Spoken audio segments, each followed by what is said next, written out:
All right, so this is the key to section 8.3, part 2. And in this section, remember, they're talking about simple interest. And so the simple interest formula is interest equals principal times rate times time. All right, now in number 1, you're told that the principal P is borrowed and the loan's future value A at time T is given. So that's your future value. Okay. This is your principal. This is your time. Determines the loan's simple interest rate. So they're trying to find R. Now remember, in the previous lesson, in the previous worksheet, when we did this, okay, so the future value formula was A equals P times 1 plus RT. What I want you to remember is that this amount is your future value. Okay, now remember when we talked about future value, see, you borrowed $3,000. This is your future value. The 765 is your interest. That's your interest. So the future value is the amount you borrowed plus the interest. So this plus this is this. But in this example, though, in that particular worksheet, you have to use this formula. Okay? All right. So in number 1, you want to find the interest rate, right? So here's my formula for simple interest. I want you to notice that to find the interest, to find how much interest you ended up paying, remember future value. So A, if I take this and subtract 3,000, you get this, right? Okay. So interest is going to be the future value minus the amount you borrowed. So in this case, I'm going to say 3,450 minus 3,000 is $450. So that's your interest. All right. So I'm going to take the information that I know and put into this formula. So interest equals principal times rate times time. So my interest is 450 equals the principal, the amount I borrow, which is 3,000, times the rate, which I'm trying to find. I'm going to leave that as R, times the time, which is 2. So times 2 times the rate. Okay? So I want you to notice 3,000 times 2. Go ahead and do that first. 3,000 times 2 is 6,000. So 450 equals 6,000 R. Now, using a little bit of algebra skills, how do you get R by itself? Well, right now, multiplying by 6,000, the opposite is to divide by 6,000. Okay? And so 6,000 divided by 6,000 is 1. 1 times R is R. And using the calculator, let's see what this fraction as a decimal is. All right, and then notice you want to write it as the nearest tenth of a percent. Nearest tenth of a percent. So we got to talk about what that means. So 450 divided by 6,000 equal. All right, so when nearest tenth of a percent means this. First of all, let's change it to percent. So notice this is exactly 0.075. So to change a decimal to a percent, I move the decimal point 2 places to the right. So this is going to be 7.5, and then you attach the percent symbol. Okay? So 7.5, and then attach the percent symbol. So that's how you convert a decimal to a percent. So my rate is 7.5%. And notice that this is already the nearest tenth. There's no digit after that other than 0. Okay? All right, 7.5%. All right, let's look at this. So the first thing I got to do is find the interest. How much interest did I end up having paid? So that's 7,200 minus 6,500, and that's going to give you $700. All right, so interest equals principal times rate times time. So the interest I ended up paying was $700. The principal is 6,500 times the time, which is 5, times R, which is what I'm trying to find. Okay, multiplying 6,500 by 5, I get 700 equal, when I multiply this, I get 32,500 times R. All right, now to get R by itself, we're trying to find R. To get R by itself, we're now multiplying, the opposite is divide. and you divide both sides by that number, by that coefficient. So 32,500 divided by itself is 1. 1 times r is r. And let's see what this is approximately equal to. 700 divided by 32,500. So 700 divided by 32,500 equal. All right. Now notice that you don't see anything that terminates. All right. So let's first of all convert this right here. Let me go ahead and write out what you see. So this is what you see: 0.02, 1, 5, 3, 8, 4, and so on, right? All right. So first of all, I got to convert that to a percent. All right. So when I convert that to a percent, I'm going to move it two places to the right. So when I do that, here's what I get. I get 2.15384%, right? An approximation. But I want you to round to the nearest tenth of this percent. So first of all, you have to convert it to percent, and now let's round to the nearest tenth. Okay? So the nearest tenth, since the 100th place is 5 or bigger, that becomes a 2. So the answer is 2.2%. Okay, 2.2%. All right, letter C.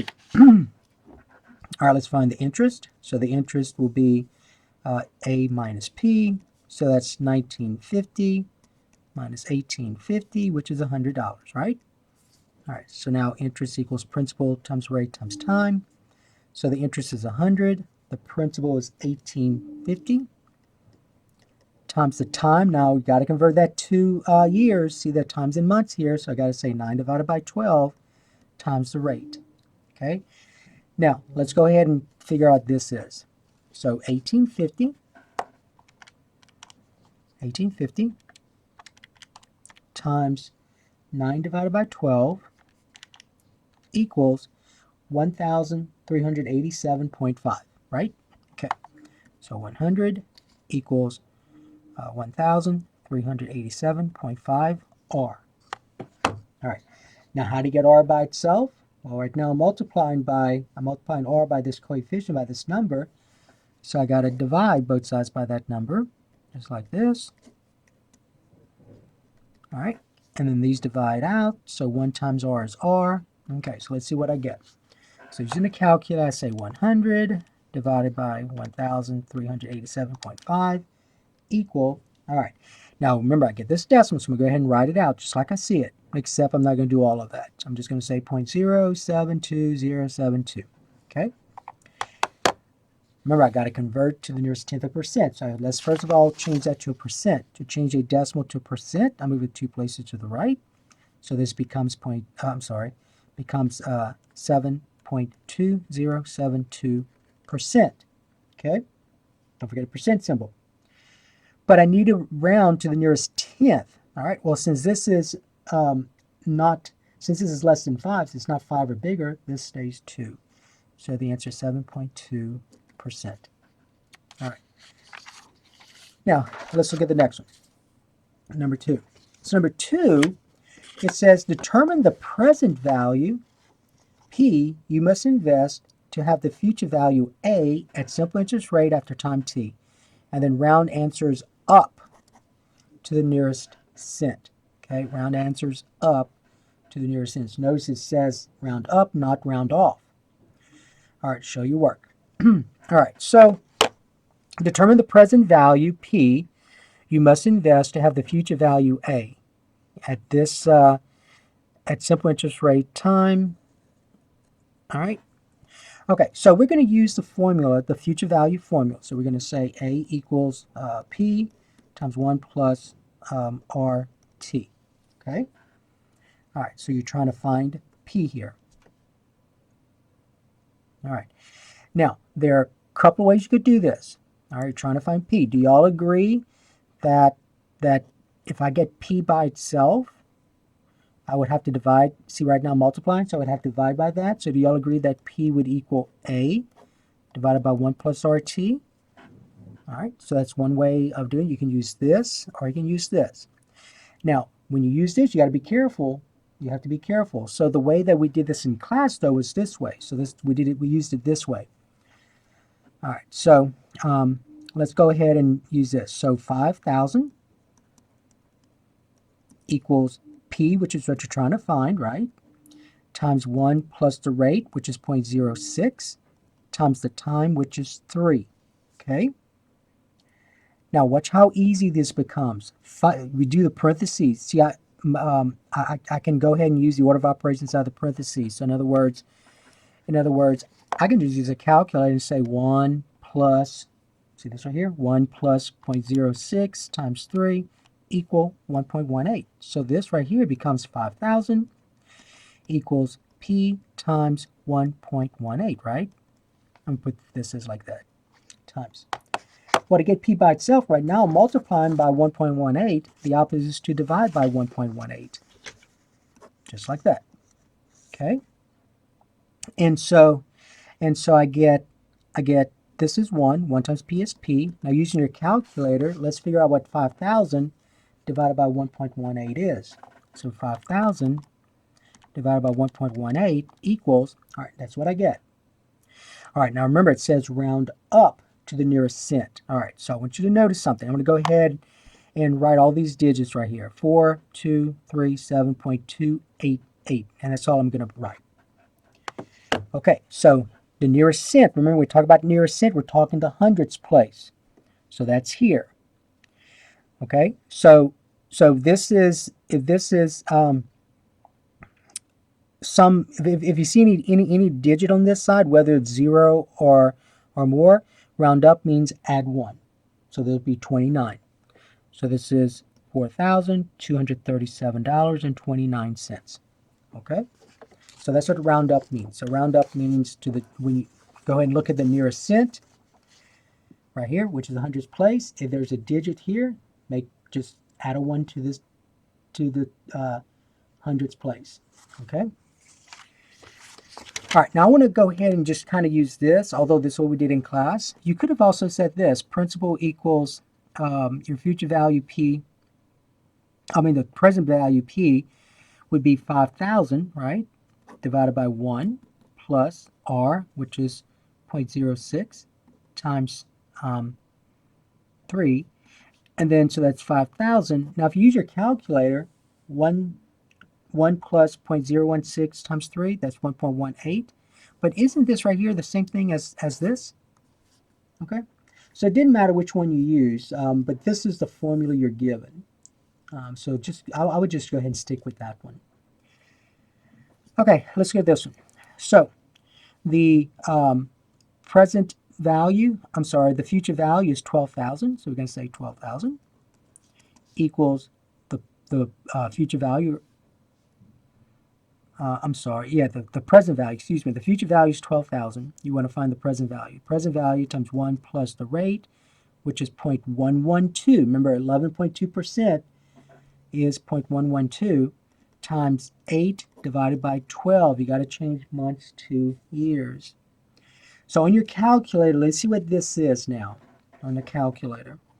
So you're going to figure out what this is. So you're going to say 1 plus 0.112 times 8 divided by 12, press equal. Okay, so you get this decimal that doesn't terminate, right? So what I would do is go ahead and round to the nearest thousand. So let's go ahead and write this as this right here. 1 plus 0.112 times 8 divided by 12. Go ahead and round this to 1.075. Okay? So we're going to use that. So it'll be 12,000 equals 1.075 times P. And to get P by itself, you divide by 1.075. And then using your calculator, 12,000 divided by 1.075 equals, all right, so you're going to round up. So this will be, so your principal will equal 11162.7. Oops, sorry. It's not 0.79, it's what? You add 1 to this, you round up, so this becomes 80. So 0.80. Okay? All right. So $11,162.80. All right, now let's go ahead and use this formula here to see what we get. So I'm going to use the other formula. P equals A divided by 1 plus RT. Okay? So A is 12,000 divided by 1 plus the rate, which is 0.112, times time, which is in months. We got to convert it to years, so you divide it by 12. Okay, now if you're going to use your calculator, you got to put that in parentheses, just like that, okay? You got to put that in parentheses. So here's how you're going to do this. 12,000 divided by, in parentheses, 1 plus 0.112 times 8 divided by 12, close the parentheses, equal, and you get this. So 11166.26. Now here's the question. Why is this and this different? They're different, right? Well, that's because I approximated here. So when you approximate too early, you lose some of your accuracy. Okay? So you see how I approximated this. So this right here is really not this. This is an approximation to this. So this right here is the better, is the more accurate value. Okay? That's the more accurate value. But anyway, so just make sure you put that in parentheses, though, in the denominator. And so over here, see how it did this? If I want to use a calculator, see, I didn't use a I didn't put that in parentheses because I was able to, this part right here, just figure it out and then do the division. But if I use a calculator, notice what happens. You're going to say 5,000 divided by 1 plus 0.06 times 3, close the parentheses, press equal, and notice you get this right here.